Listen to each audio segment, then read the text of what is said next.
Okay, so this is the fourth kind of chromatography.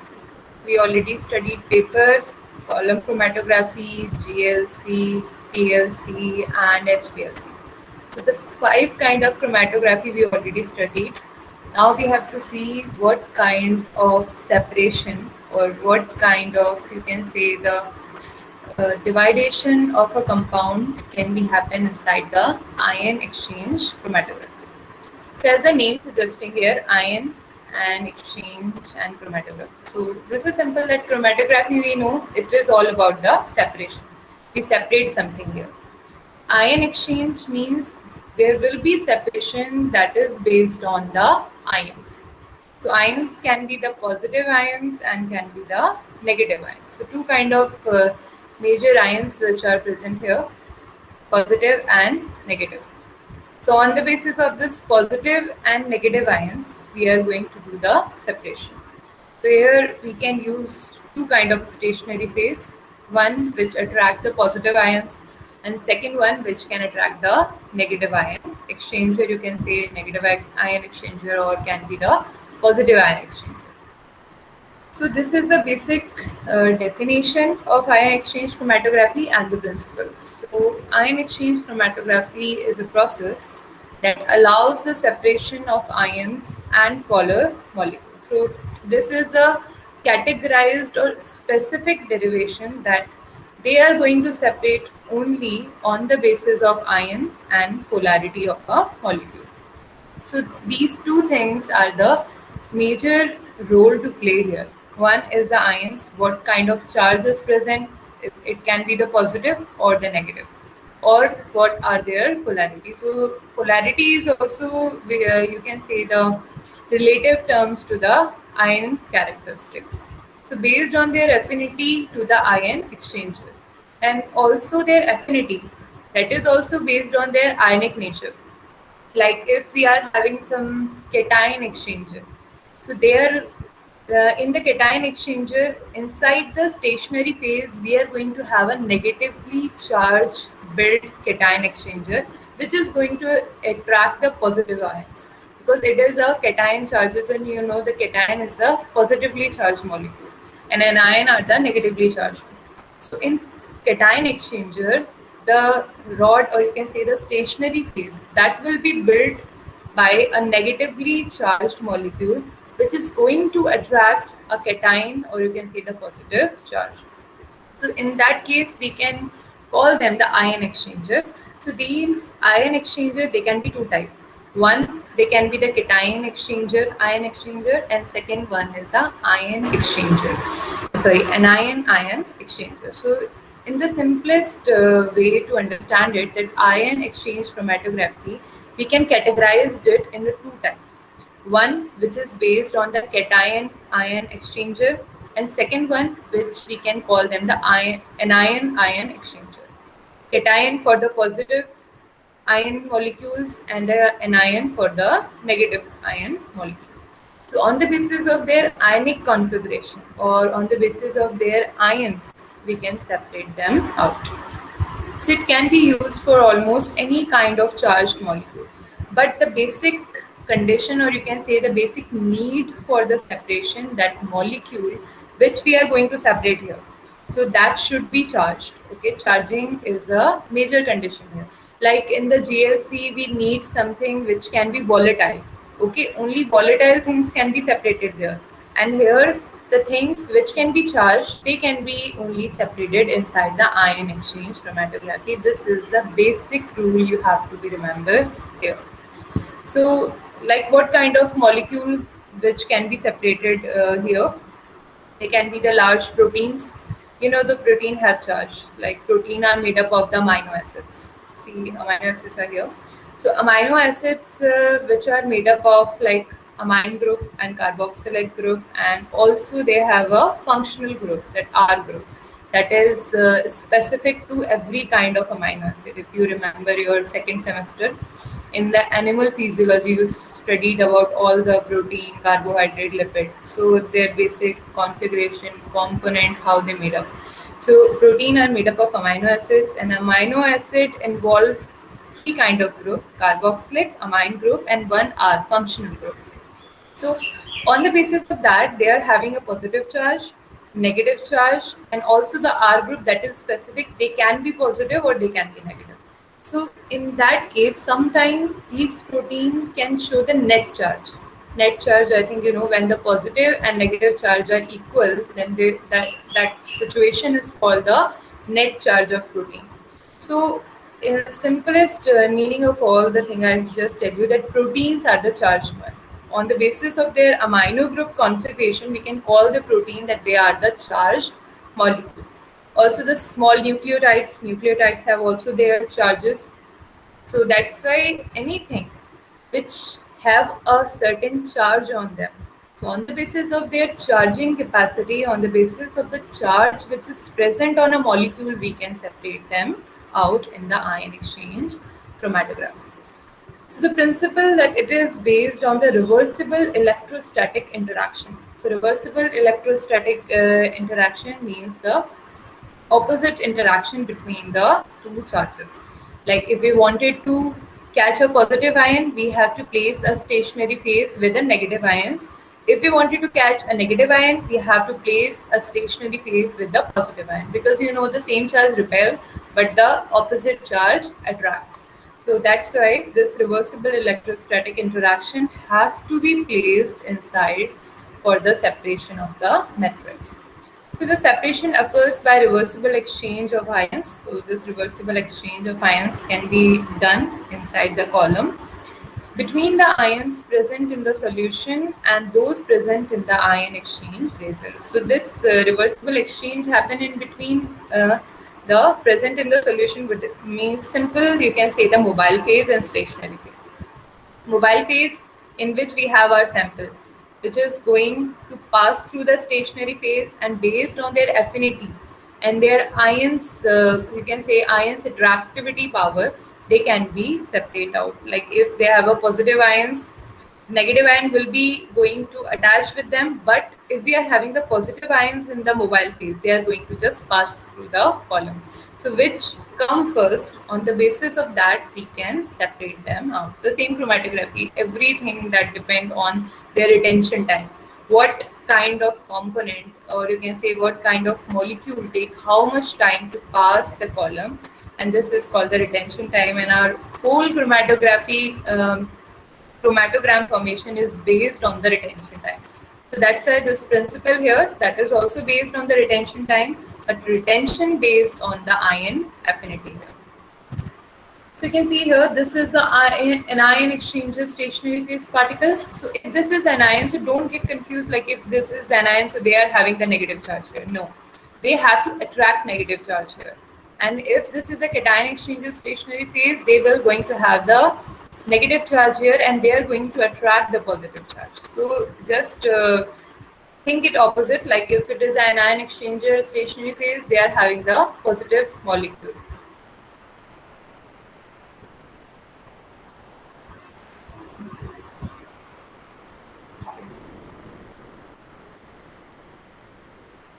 Okay, so if they are having the cation exchanges stationary phase, they are going to attract the positive ion. So this the thing you have to be very clear about.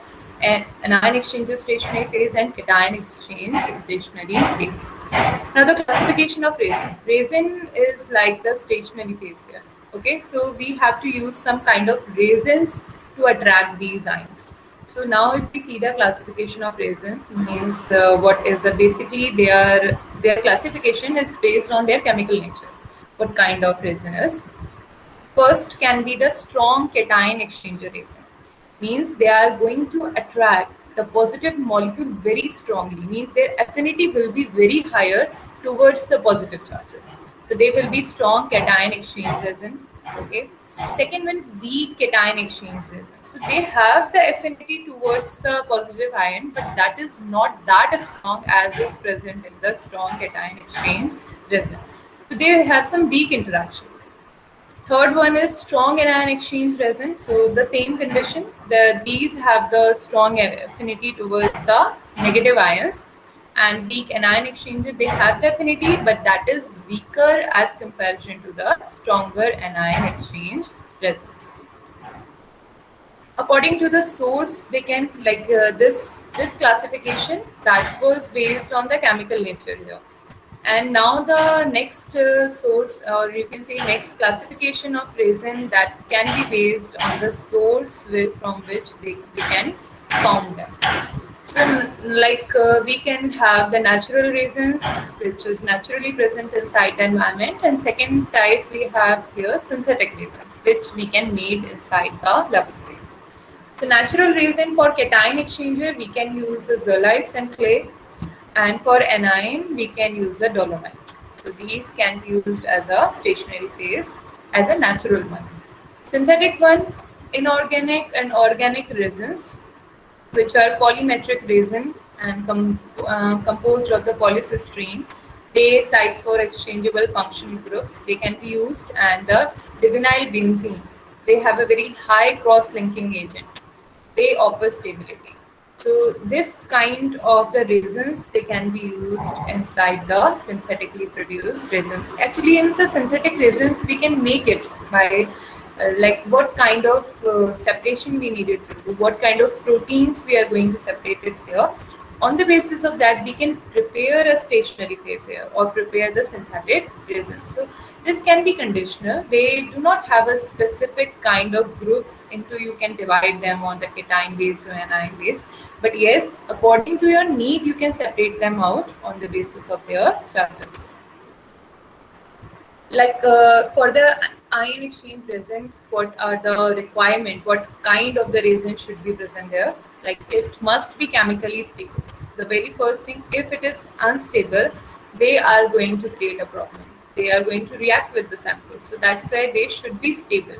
There are, or if we talk about anything that is chemically stable, means their octet will be complete. Their external cell, their valency cell, that should be complete. If that is complete, their octet is complete, they are not going to react with anyone. So that's why the resins which we are using here, they must be chemically stable. It should be insoluble in common solvent. They should not be like if we are using water, we rarely use water, but yes, if we are using the water, they should be insoluble. They should not be dissolved.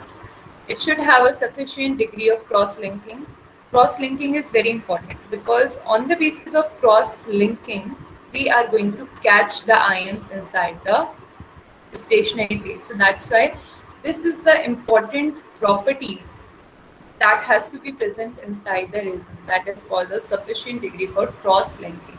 So just remember another term, that is cross-linking. Okay, cross-linking is important in ion exchange chromatography. The swollen resin must be denser than water, and when the resin swollen, when the resin go to swollen, when they are going to absorb the ions inside them. So in that case, when resin is going to absorb the ions, which he has to be determined for, so that should be denser than the water. If that is not going to be denser, if it is not denser as comparison to water, it will flow out. So that's why it should be denser than the water. It must contain sufficient number of ion exchange group, and also they have this is a similar thing, like having the sufficient degree of cross-linking, or having the sufficient number of ion exchange group. Because if it is not having the sufficient number of ion exchange group, how they are going to separate the molecule? So that's why this property also needed there. Cross-linking, like the terms which we used here, so what are their meaning? Cross-linking, it affects swelling and strength of the solubility. So the more the cross-linking process, the more the swelling and the strength and the solubility. Swelling, what is actually swelling? When resin swells, polymer chains spread apart, and polar solvent, like when they are going to absorb something, obviously their area should be going to increase. And when their area is increasing, so simply the polymer chain which is present inside them, that is spreading. And the result of spreading that polymer chain which is present inside that resin, this is going to result in the swelling. If this is a polar solvent, that is also depend on the polarity. Like this is also the condition here. If the solvent is polar, they are going to swell. If the solvent is non-polar, they are going to contract. Contraction and swelling that depend on the polarity of solvent. So if we are using something that has to be polar, or if we wanted to absorb something, we needed to we use polar solvent. If we wanted to something to be pass out very quickly, then we are going to use a non-polar solvent, because at that time they are going to contract, they are not going to swell. Swelling, they are absorbing something; contracting, they are making something to do pass on from the column. So these are also the important situations inside the column. Swelling also affect electrolyte concentration. So this swelling, that when they absorb so many ions inside them, so the concentration of ions, they will that will be higher. So at that time, electrolyte concentration can be affected, or you can say the major configuration of electrolyte, which was before the swelling, and after, the more number of the ions will be present there, they are going to affect the electrolyte concentration there, because obviously they are disturbing the normal pattern. Anything like there was 10 ions present there, but after the swelling, when they absorb the several ions there will be the number increase in the ion concentration. So hence they have to be affected the electrolyte concentration. But that electrolyte concentration affection, that can be positive and that can be negative based on what kind of separation we are doing here. Particle size and porosity, that also affect, like how increase in surface area and decrease in particle size will increase the rate of ion exchange. So like if we wanted to do ion exchange at the efficient rate, so increase in surface area, this is happened by the swelling. So increase in surface area, what will do the inversely proportional to the particle size, because they are going to decrease the particle size. So decrease in particle size, so this condition, increase in surface area and decrease in particle size, what they are going to do, they are going to increase the rate of ion exchange. So this ion exchange is a major process there for the separation. So what we need an increased rate of ion exchange. And for having this increased rate of ion exchange, we are going to need these two conditions there. Regeneration. So cation exchanger resins are regenerated by treatment with acid, then washing with the water. So actually, like the acids, we think is not all the acids are negative in charges, but as if we compare them with the alkali, so alkaline are little more positive because they just lose their electrons, so they have the more positive charge. Acids, they gain the electrons, so they become negative. So like if we are having a cation exchanger or we wanted to regenerate it properly, so we have to wash it with a different kind of charge. So in that case, we are going to wash it with the acid, and then again we are going to washing then the water to make it like neutral in condition. Anion exchange resins, so we just do the opposite. Here we regenerated by treatment with a NaOH, so that is the alkali. So after the washing anion exchanger with this alkali, we are going to again wash with the water until it is neutral. So regeneration is all about the neutrality. Like if some got a very high negative charge or some got a very high positive charge, or what we wanted to do, we wanted to neutralize it. For the regeneration, for doing the another separation, we want the column to be neutral first. And for neutraling the column, or neutraling the stationary phase, what we can do, if this is cation exchanger, we are going to wash them first acid, then after water.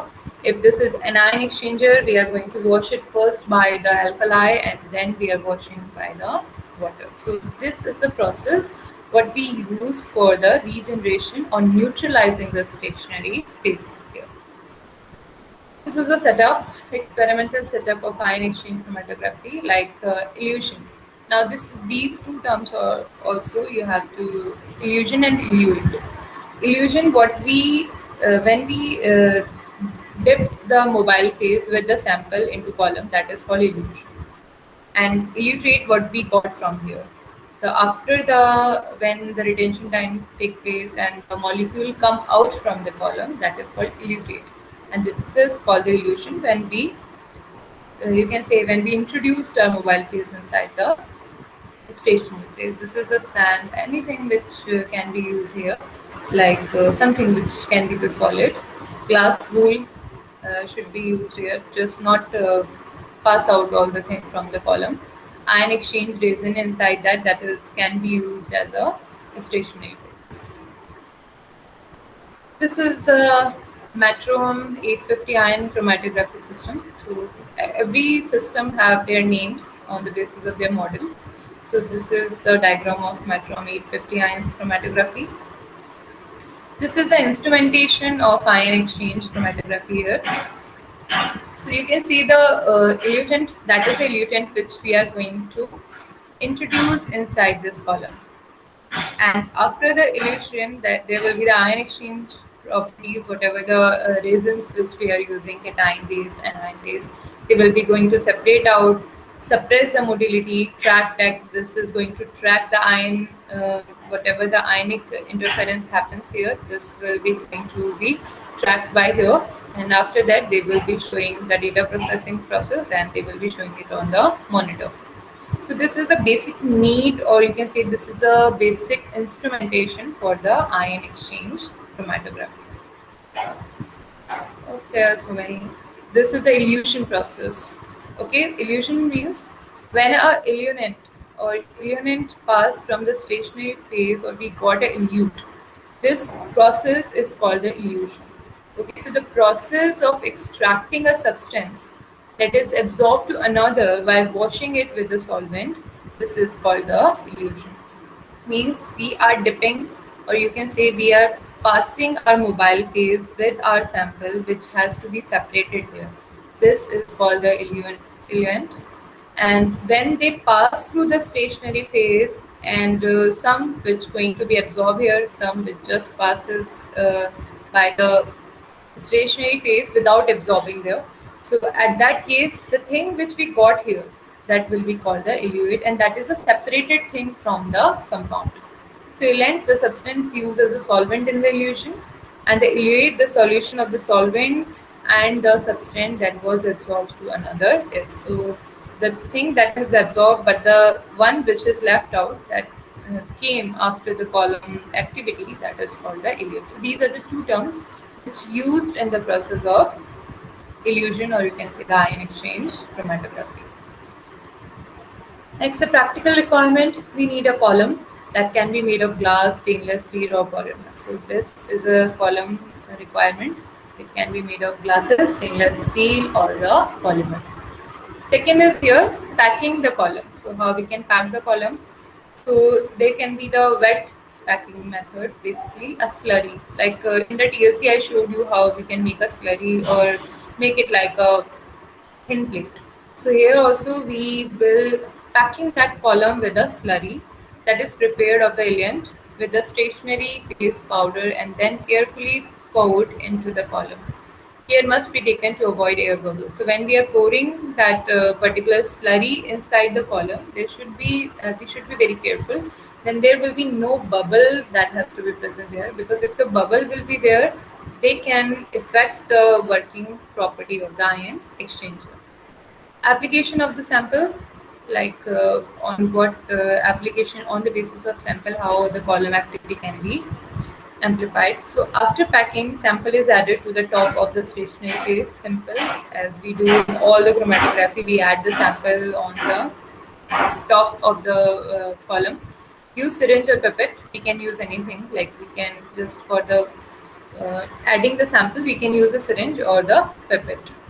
This layer is usually topped with a small layer of sand or with cotton or glass wool to protect the shape of the organic layer from the velocity of newly added element. So a barrier we use here when we are introducing our sample inside here, but still we use a barrier to make it uniform when it goes. Like we are pouring that sample, but at that time maybe the way we are pouring can do some conformational changes when we are going to introduce inside the stationary phase. So in that time, we needed something to provide a uniform going, or you can say uniform movement of that particular mobile phase. So that's why we can use these sand, cotton, glass, wool to protect the shape of the organic layer. Mobile phase, that can be the acids alkaline buffer based on the separation. Stationary phase, they can be ionic compound consisting of cationic species or anionic species. We already talked about it, like how they can be a cationic exchanger or how they can be a anionic exchanger. Illusion, we know illusion, the when we dip, or you can say when we pour our sample there, and based on the column different trade depending upon the affinity, the ion, or for the ion exchanger. So based on the affinity of the ions towards the ion exchanger, they are going to separate out. So the eluters are collected at different stages. So there will be different stages of the eluters. Like some come very early, their retention time will be very small. Sorry, it's not small, very less. And some which have a higher retention time, they will come later. So based on their coming from the column, we can separate them out.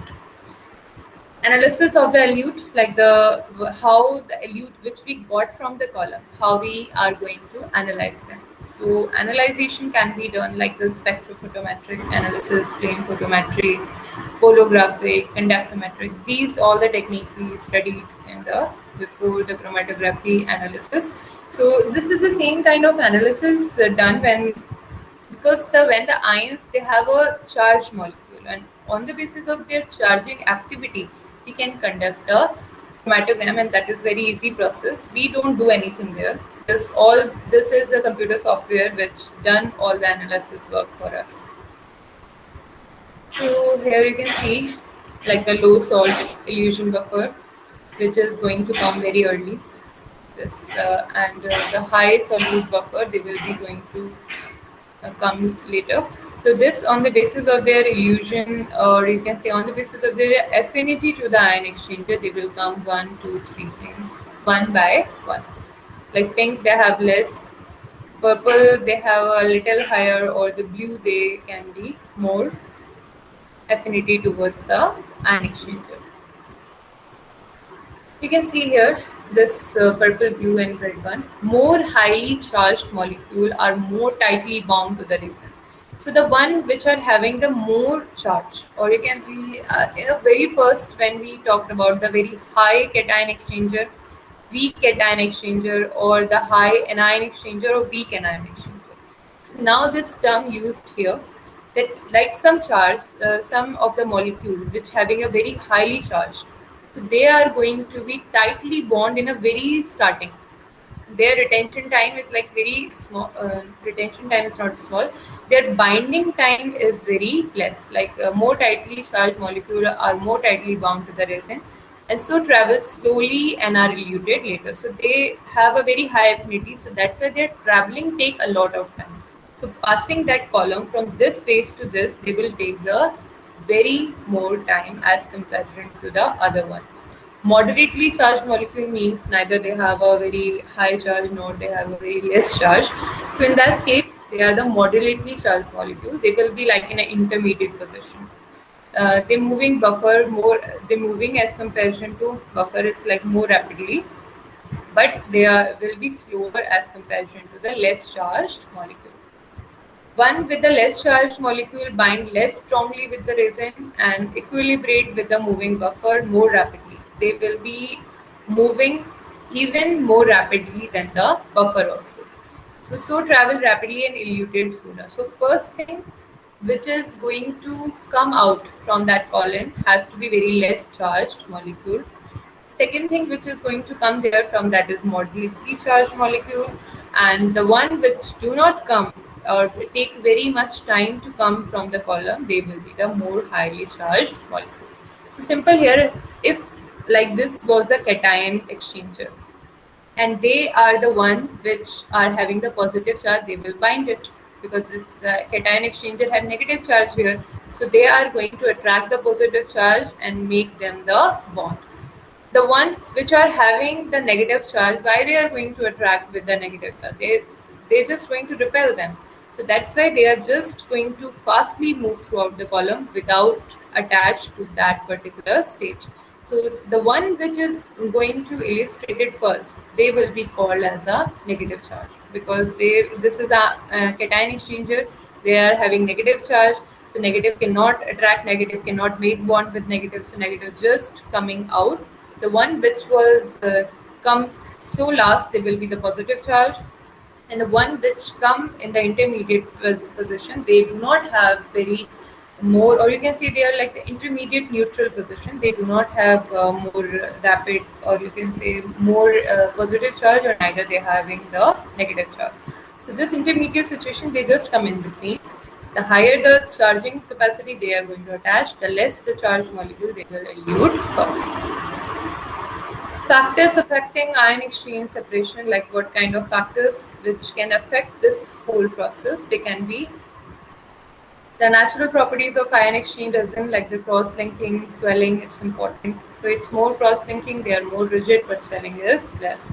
So these all conditions are required for the separation. Swell less, separation of ions of different sizes difficult. So swelling is important. As I told you before, swelling is very important. If they swell less, the separation of ions of different sizes is difficult. So swelling is important. Nature of exchange ions. So it means valency and the size. This is also important. Like if valency is very slow, uh, in the neutral phase, if the valency is very slow, they are going to reiterate late and can misguide us. So and also the size. If the size is larger, they just pull out very fastly because the gravity applies on them. So these factors, they can affect the separation process. So these are up to the mark. The requirement on the basis of the separation, like the size should be inaccurate or the valency should be accurate there. Polarizability means polarity, actually polarity and non-polarity, that also induce the retention time. Concentration of solution, how concentrated a solution is. The concentration is very high, they are going to stuck there. If the concentration is very low, they're going to get the faster from the column. So that is also the moderate. Concentration of the charged of the ion. Charging ion concentration should be evaluated correctly, because that can also affect their movement. pH of the mobile phase, ionic strength, mobile phase modifiers, temperature. These are the things which we have to be very clear when we do the ion exchange chromatography. Working principle means these are the four things which we require for in the whole ion exchange chromatography. Equilibration, everything has to be equilibrated. Sample application and washing. Washing is important to make it neutralize and regeneration for the elution, and after again the regeneration. And if we do not wash it, we do not get the sample which was tightly bound inside the column. So for getting those tightly bound molecules, we need to wash them. That's why the sample application and washing is very important for get each and every component from the column. Illusion, and regeneration I already explained to you.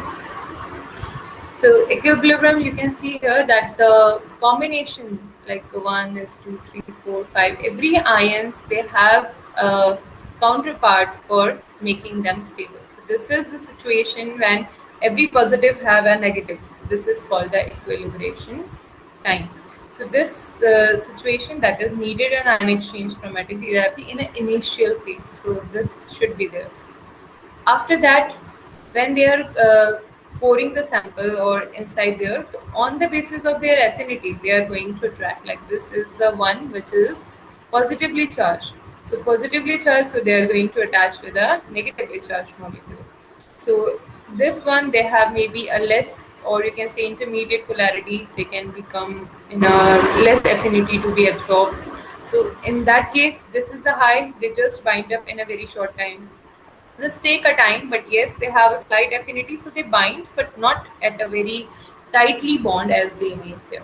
So on the basis of their affinity and on the basis of their ions, they are going to attach. But when we have to wash them, because we need them to be as a elutate form to analyze them. So for washing them off from their bindings, we needed to wash them off. So here we are doing the wash illusion. They just come passes here, but still some of the molecules just bound there, like their high affinity one. They are still there. So we needed them to the wash off. And after washing off of the regeneration, we got every situation as like it before. So that's why regeneration is needed for doing the another step inside the, you can say, the another separation that ensure the column has to be intact as it was before for the next run. So that's why regeneration process needed it to be in a their primitive phase as they was before. So on the basis of retention, you can see these are the proteins which has been separated by the ion exchange on the basis of their ions. Like some have the very less retention time, aspirin, threonine, serine, glutamine acid, proline, glycine, alkaline. So on the basis of, you can say, they just separate out on the like 5 minutes, they just 10 minutes, 15, 20. Like you can see arginine, they have the highest affinity, so they come in the last. So 40 retention time. So on the basis of their coming out on the retention time from the column, we can classify them onto the different proteins. So on the basis of this, we can separate out. Mostly this ion exchange chromatography used for the protein separation. Very rarely we use them for the nucleotide separation also, but the primary use of the ion exchange chromatography to separate the proteins, and mostly proteins are separated by it, not any other components. So applications are here: softening and demineralization of water. We can do that also here. For extraction of enzyme from tissue, you know enzymes are also made up of protein. So for extraction of the enzyme from the tissue, we can use it. Purification of solution free from ionic impurities. So if any solution which have the ionic impurities in them, we can make them free. Separation of inorganic ions. So if we wanted to separate inorganic ion from organic solution, we can do that because of their polarity and their charges. Separation of sugar, amino acid, and protein, that is favorable for separation of also the sugar, amino acids, and the protein. Sugars are rarely separate out, but yes, we can do that. Ion exchange column in HPLC, and also I taught you about that HPLC also needed the ion exchanger column in subway. Like there are a type of HPLC we studied.